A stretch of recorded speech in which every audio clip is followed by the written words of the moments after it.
Vous voyez le Camp Nou de Barcelone, c'est l'un des plus grands stades du monde. Eh bien, il en faudrait 280 pour contenir tous les étudiants ayant bénéficié du programme Erasmus.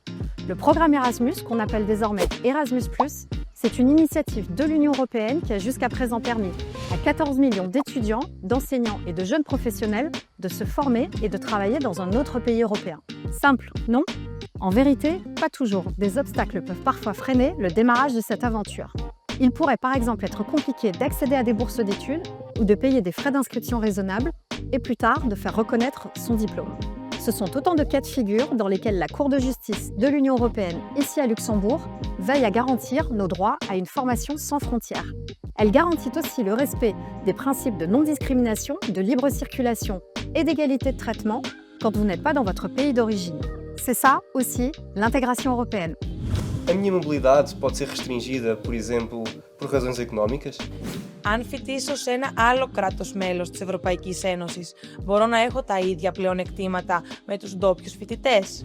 Se eu estudar medicina na Bulgária, será que eu posso exercer depois em Itália? Étudier en Europe, c'est une chance. En étant protégé, c'est encore mieux.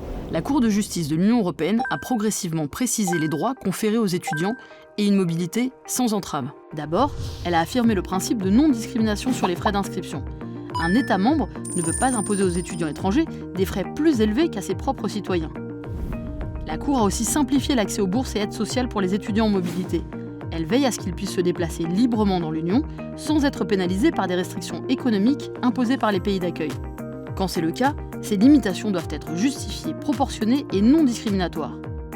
Tu peux être fier, tu as validé ton diplôme. Il doit pouvoir être reconnu partout et te permettre de travailler où tu veux. Les États membres doivent évaluer de manière objective les qualifications obtenues à l'étranger et ne peuvent pas les refuser sans raison.